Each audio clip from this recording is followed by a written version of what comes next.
Welcome back to A Country Boy Can Cook. Kind of crooked here. Hey, it's 5 o'clock in the morning, so you have to excuse me. We're going to do the final installment of cooking cornbread dressing, traditional Southern cornbread dressing. Now I know that varies from state to state, from county to county, from family to family, but this is the one that I grew up on, and I'll show you a few changes that I've done to it. Anyway, let me turn this camera around here if I knock the camera. You can see I've got celery that I've chopped. I'm not chopping onions this morning because I had a bag of chopped onions frozen, and I have also a bag. This stuff is great, seasoned blend. I used it when I was making squash dressing, squash casserole, whatever you want to call it. That was on Amy's Louisiana Cooking, or Amy's Cajun Cooking. Anyway, I'll leave a link to that. I watched her make this squash dressing, and it was really good. So she used that pack, and so did I. And it's got everything in it, just like the only thing it does have. It's got a few red peppers, which would be fine in my dressing. And it's got a parsley in it, which would be fine. So I cut my celery up, as you can see, and I wash it and clean it, leave the leaves and everything on it. The leaves are full of flavor. So let me turn you around here. Give me a swig of bud here. All right, let's get this party started. I've got my cornbread, and I also had some couple of old hot dog buns. They were fine. They were in the fridge, but they weren't as fresh as they should, so I'll let them dry out. The cornbread I baked on a different video. It's actually baked with sage and seasonings like you would use in dressing. I went ahead and put it in my cornbread and force the flavor. You can definitely do that. You watch my video, you see me make, or you can leave it out. A lot of people don't like sage. So first thing I start, because it takes a little bit. I don't know if you can see it or not. I made my broth yesterday. You can see it over in the corner there. It's heating up. I'm going to turn it down a little bit. You want it pretty warm when you put it into your bread mixture. I got a stick of butter. Butter, a whole stick, because we're going to saute these vegetables.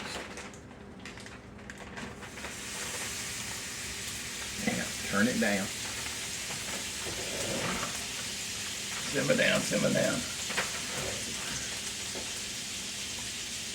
Let that simmer for a minute. While I grab a towel, get that butter on my hands. All right. I'm going to go ahead and dump my onions. They're about half frozen.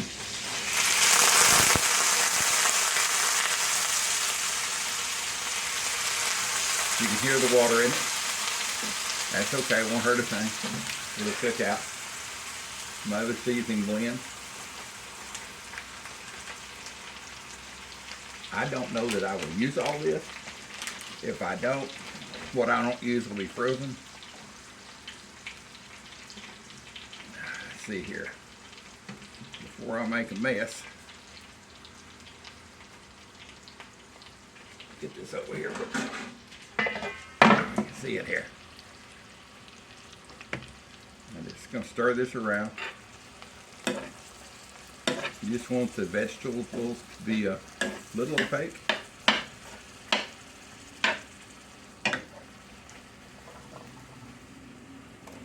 Yeah, I'm doing it in cast iron because it holds heat good. Doesn't hurt a thing. As I said, if I make a mess here, dropping all my celery in. Alright. Get all this goodness off this board.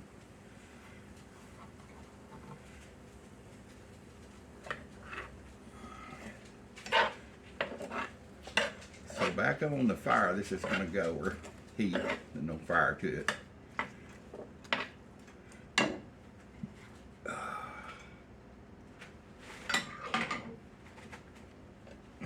broth is heated up really good over there. All right. Get my mess cleaned up here just a second. Now, here's what's really weird. I'm going to cook these vegetables until they're tender and a little opaque. Then I'm going to put it in the dressing, and I'm going to cook that stuff for about an hour at 350, 400 degrees, whatever you want to cook it at. I cook mine at about 375. And get you over here. So, we had this discussion on my food Facebook group. A Country Boy Can Cook Facebook. If you want to be part of it, go ahead and join in. About cooking these vegetables. So you cook them down until they're soft. You add them to your bread mixture to make your dressing. So one year I decided, I'm a rebel. I've always been a rebel. It's got me in trouble before, but I decided I would just put the vegetables in raw into my bread mixture, my cornbread bread mixture. And it's not 100% cornbread. It's the leftovers. If I had some biscuits, they would have went in there too. So I cooked it. It was great. The vegetables had just a little crispness to it. And I ain't much of mush. I don't even cook my oatmeal like mushy. I want a little texture to it. So it was great. So we talked about that on the food group, and people, I thought, it's my food group, and I thought they were going to kick me out of it. They thought, oh my God, like I had sinned. But if it ain't cooked in an hour in the oven, in that butter and that cornbread and the soup mixture, it ain't gonna get cooked. Anyway, I told you I'd do it traditional, and this is traditional. Go ahead and saute the vegetables down, and you can use whatever vegetables you like. It's up to you. So I'm just gonna stir this stuff around and keep it. I'm gonna turn it on up so it'll be cooking.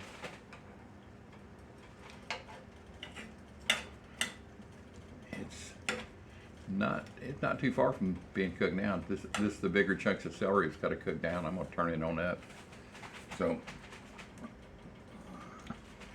the word traditional it's all over the place when it comes to dressing. I've never made stuffing. There's no chicken going into this, and there's no turkey going into this. Some people will have a sugar cured ham, and they'll cut it up in pieces. I mean, you can add anything.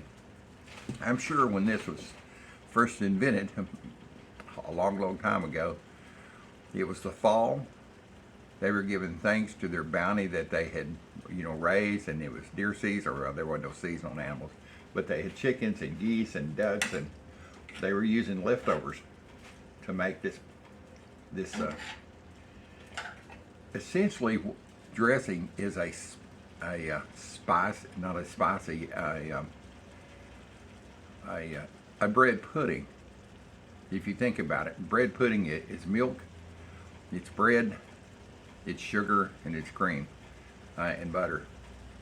Well, dressing is the same. Of course, there's no sugar in it.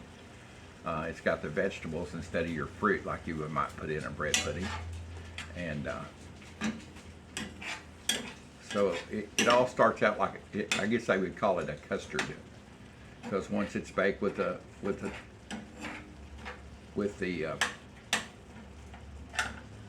eggs in it, that makes it rise. And so anyway, so the word tradition is from family to family, group to group, street to street. But this is my mother and father's tradition. They made this. They would start the day before. They'd start 3 or 4 days before. We had a big screened in back porch, and they'd take old bread and rolls and biscuits, and they'd put them out there and on a screen. Dad would put up, and even though the porch was screened in, but he always put it on a screen so we'd get airflow, and they dried that stuff out. It was left for a couple of 3 days until it was really dry, like really dry, like crusty dry. I mean, this is hot dog bun that I've dried. I dried mine in the oven. There's cornbread in here. It's dry. And you get it all dry so you can make it moist again. That's a weird thing. Anyway.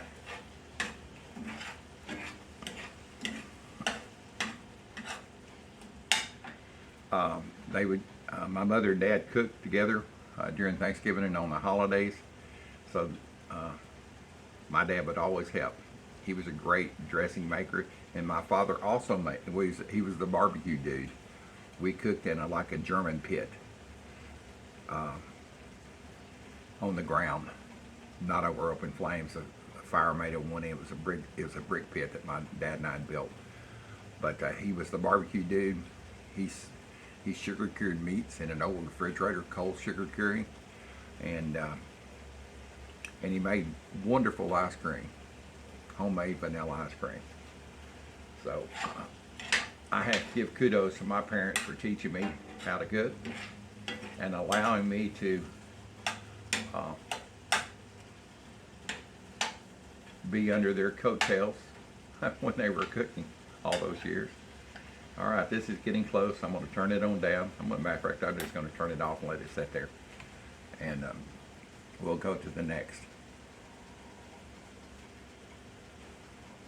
All right, in this cornbread mixture, find a piece of cornbread out of here. And the fine stuff is cornbread, and it's really dry. I don't know if I can grab it. Oh, here's a piece right here. So the cornbread has poultry seasoning and sage baked into it, and I have a separate video on that. Look at that. It's really good. I mean, it tastes, when you bite into the cornbread, it's really good. It tastes like Thanksgiving.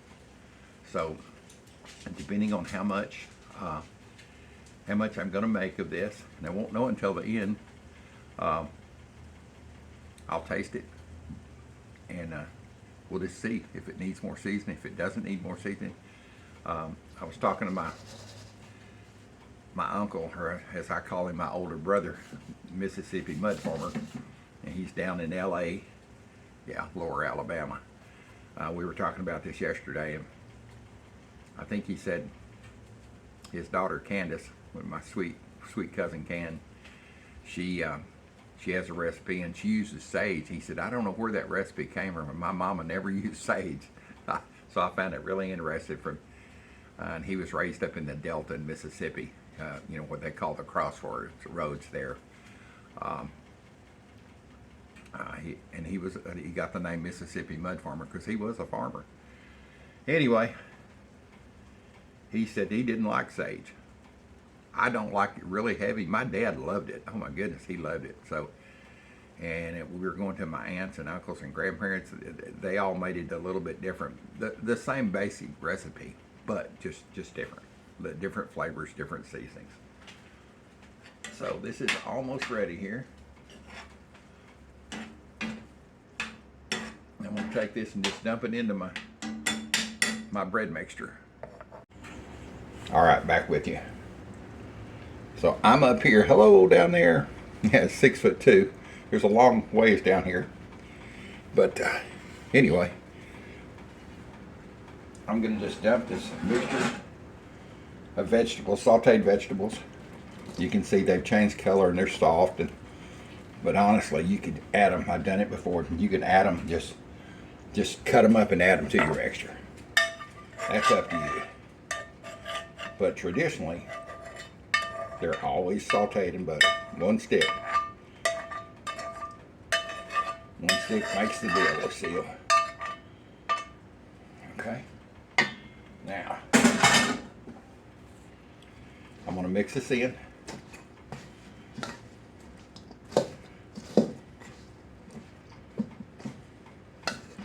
And the amounts you mix in, boy, it's crazy. It depends on how hungry you are, how big a pan of dressing. But I kind of mix almost equal parts of vegetables, sauteed vegetables, with my cornbread and my bread and biscuits or whatever is left over. And I want to stir this around. I'm going to turn this off, so turn everything off. Okay. got my stock that I made. It's not bone broth. This stock was made from bouillon cubes, and there's a video out on it. I couldn't put it all in one video. This video would be 2 hours long.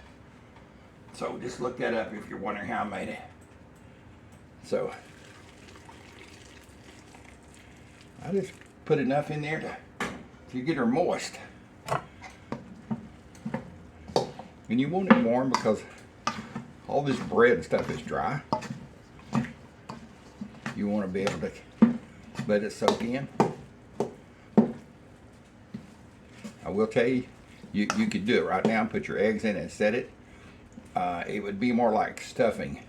It would have some chunks of bread and stuff in it. We always did it until it was pretty creamy. My dad liked creamy dressing that was really soft and moist. My mother and I, little brother and sisters, her sister, I've only got one, but we all like the dried crumbly stuff. As a matter of fact, I love the Corners dressing.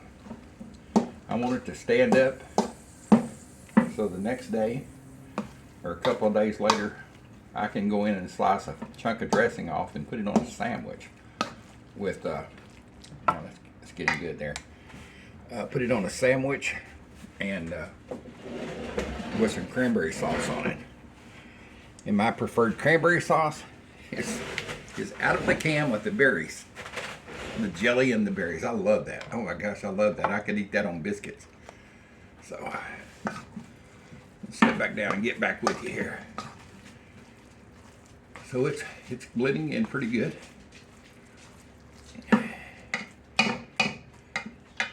And I'm going to do a taste test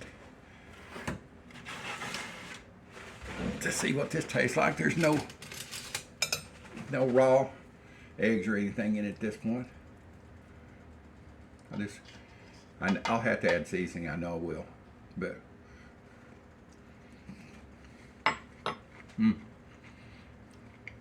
well, that's good.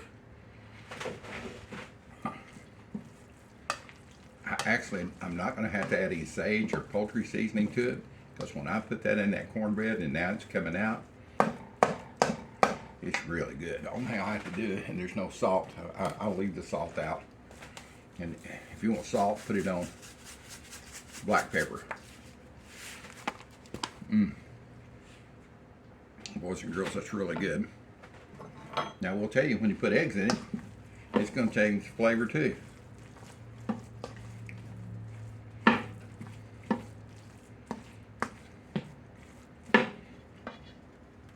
So how do you put eggs into this hot, and it's still pretty warm, without them scrambling? Well, you need to temper the eggs. Let me just make sure that this is the right flavor. I'm not dreaming.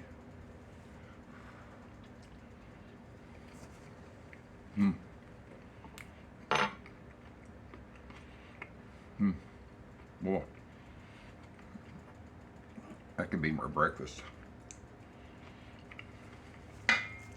That's really good.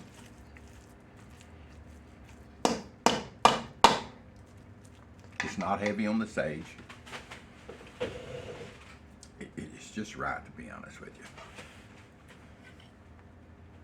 That was a lucky call I did when I decided I would make all that and put it into the cornbread, and it worked out great. Let me get the eggs and we'll incorporate. I'll show you how I incorporated. All right, let's add the eggs. So it's still warm. It's cool enough you could probably put the eggs straight in here. Let me see here. It's cooled down enough that you can put the eggs directly in there. If it's not, you need to temper your eggs. And it just means take some cold stock that you didn't use, your chicken stock that you didn't use, and I've got some reserved because I wasn't sure how much it would take. You can mix it into your chicken stock while it's cold, beat it around, and it would be fine. So Not going to need it because this is cool enough. It's not going to scramble. I'm going to take 2 eggs. I always crack my eggs on a flat surface, not the edge of the bowl, because you can sure get a piece of shell in it, and nothing worse to me than having a bite of wonderful dressing and all of a sudden you think, what the heck have I bitten into, and it's a piece of eggshell. All right, let me get these stirred around here. It's going to make it creamy, of course.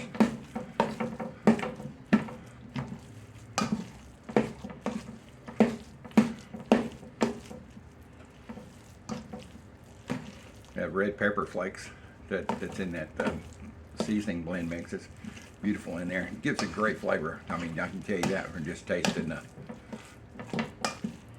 the bit I had. Okay. Now, all right. I've got the eggs stirred in, my canned milk, my seasonings. I want to check this, and here's how I'm going to do it. I've had my skillet over here heating. I don't want to get to the end of my cook and think, oh man, I needed more seasoning in there. I want to know now, before I cook it. And there's only one way to test it.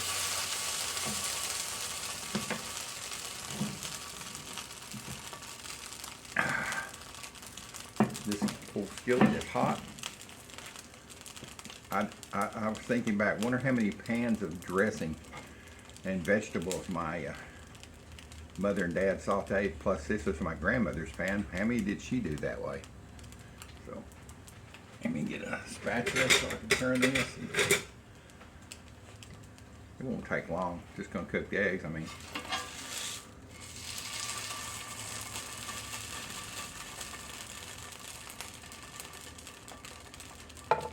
you can see that this stuffing, you could put seafood in it, and you could stuff like oysters, or you could take a piece of fillet of catfish, roll the catfish around this dressing, you know, put a little bit of crab meat in it or a little shrimp, and make really good stuffed catfish. Maybe we'll do that on a different video at some point. So let's see if we get this. I feel a little heat going there. Turn my fire back off here. My heat, as everybody knows, there's no fire. All right. Yeah, I'm going to use my spoon that I tasted of the dressing. I'm the only one in here. I mean, it's 5:20 now, so let's see if I need any other seasonings added to this.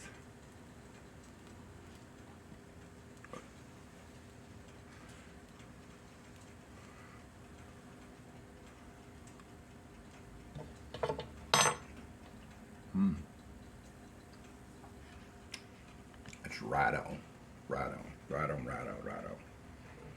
So just take it a little bit and cook it. Don't take just a minute. Put it in your skillet. Turn it over a couple of times. The egg will be cooked. Everything else is okay. It's cooked. The cream of mushroom soup, the stock is cooked. It's just the eggs. And I don't eat anymore. I don't eat raw eggs. I used to do 3 raw eggs and orange juice every morning when I was lifting weights. And the only weight I lift now is me. So, all right, we'll try this one more time.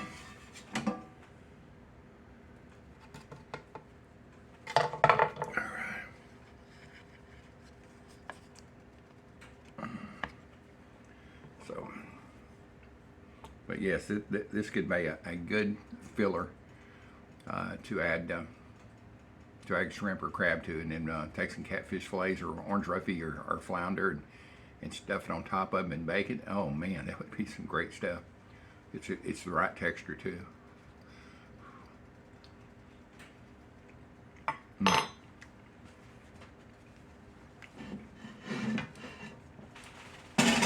Nothing needed, boys and girls, except Thanksgiving Day to get here. So I'm going to take and make this stuff and freeze it. And then at Thanksgiving, if I can wait that long, thaw some out, and then thaw some out for the Christmas holidays or the other holidays that we serve with all of our friends. So,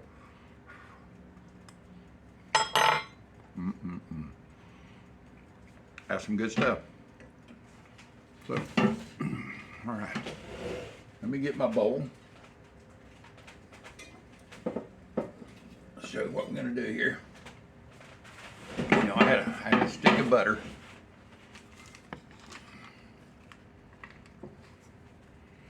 And here's the wrapper that the butter came out of.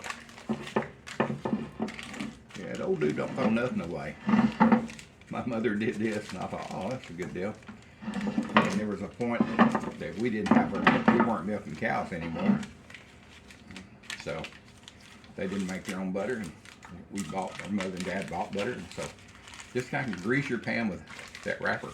Get the last bit of that goodness out of there. And not sure if you see my little big man cruising around down here on the floor. He's like, Dad, I need part of this, please. He said, I'm going to celebrate the holidays.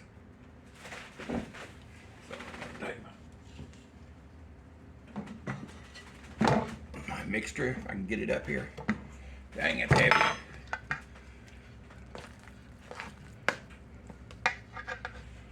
Yeah, I'm going to have to stand up, boys and girls. That's too heavy for me to lift. And I don't want to make a disaster. I don't want this to be a comedy of me dropping it everywhere. So I'm going to first I'll spoon some of it in. You can still see some of the pieces of bread and cornbread, little pieces, no big chunks.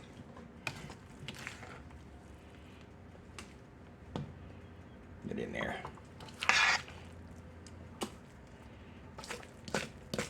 It's the right consistency for sure.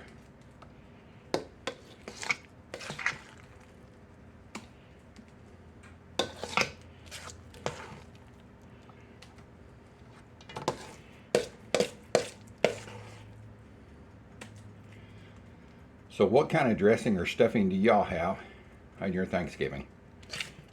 I know I have a lot of followers in Colombia and Taiwan, and I don't know if they celebrate it. If they're not what they call expats that's moved over there and they're natives to those countries, I don't guess they celebrate Thanksgiving, because Thanksgiving is an American tradition.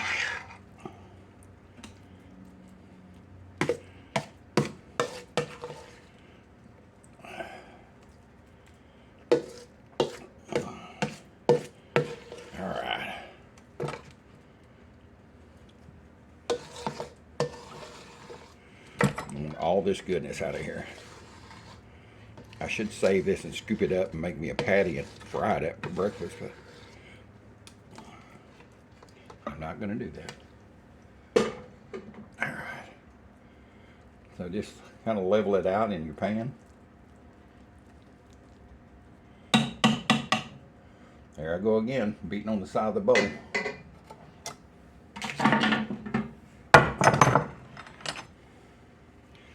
So that's all there is to it, boys and girls, to make dressing, stuffing, or whatever you want to call it. Lots of different names for different parts of the world, I guess. That's some goodness right there. Really good stuff. All right, bring it back around here.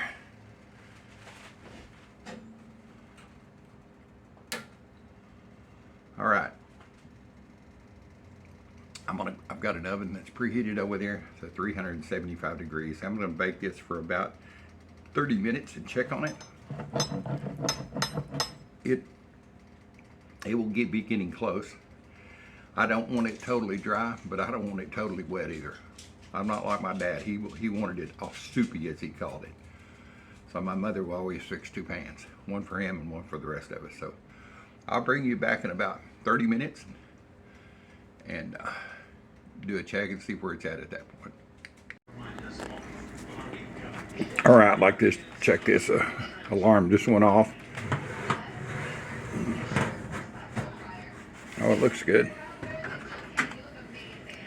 Dressing needs to be, because of the eggs, I think they recommend 165. So let's check this and see what temperature it is.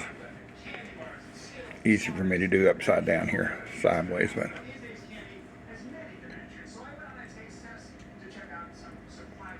150, 165, 170, 175, 180. Yeah, it's ready. Let's do the jiggle test. No jiggle. It is cooked. I want a little bit more brown on top. So here's what I do. I'm going to turn off the oven and turn the broiler on. The broiler will give you a little bit more color on the top. I'll bring you back in just a few minutes. Alright, about 5 minutes under the broiler and it's browned up really good. Man, it smells wonderful. Let me get this moved to the other counter. Alright, this dressing is ready.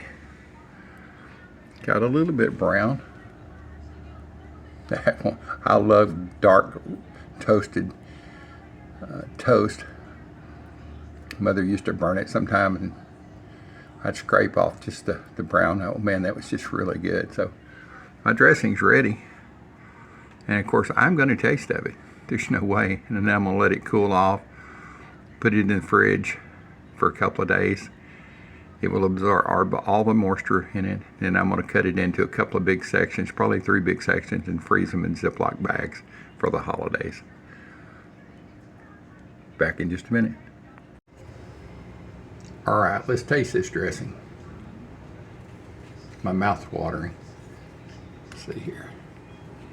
You can see I've got it here. Give me a spoonful. It's set really good.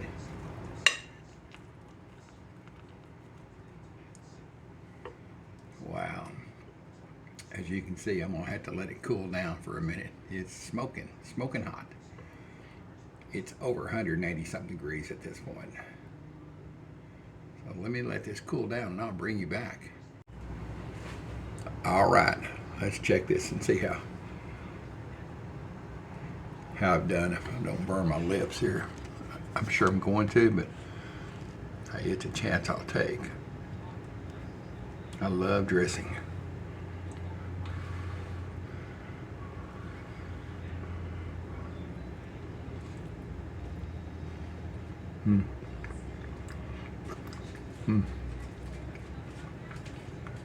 Well, it's really good. You can taste all the vegetables. It's got a chicken flavor to it, even though there's no chicken in it. Just a creamy chicken soup. The truth is, Campbell's probably just had some chickens, and they ran them by a vat of juice and said, "Oh, that's creamy chicken." No, but that's good stuff to put in here. So, one more bite here.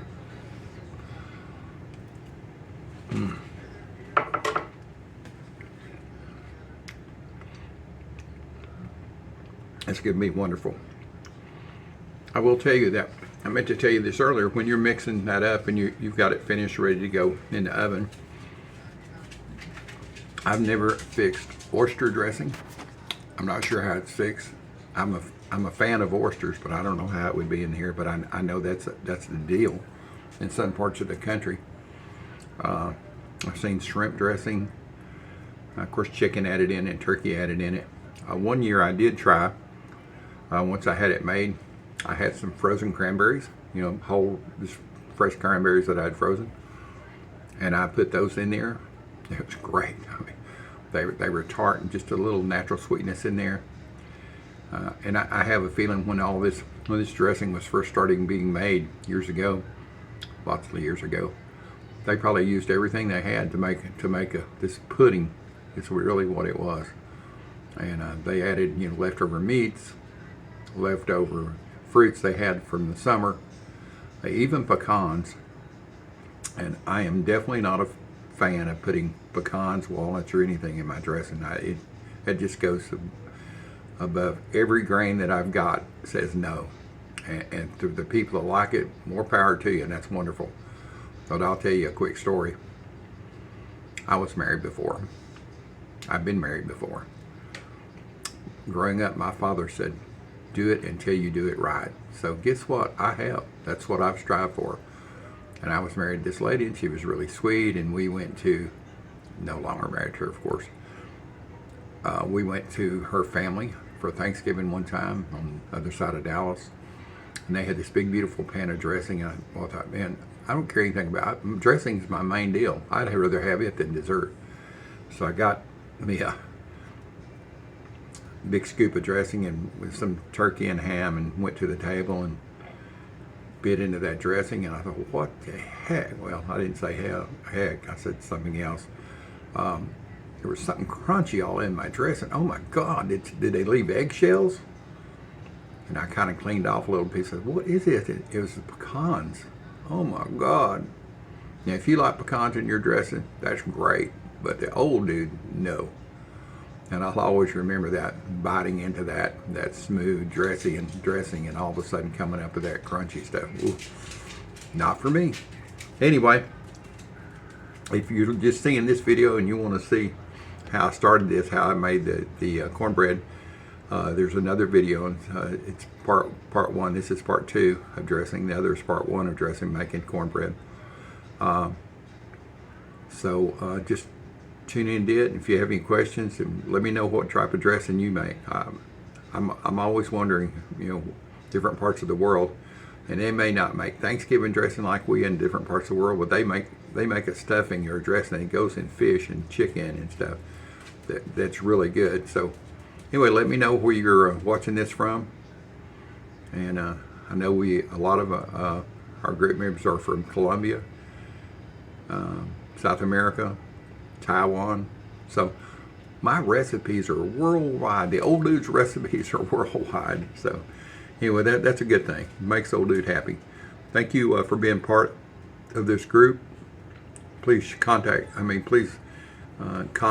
share, and like my videos, and leave a comment.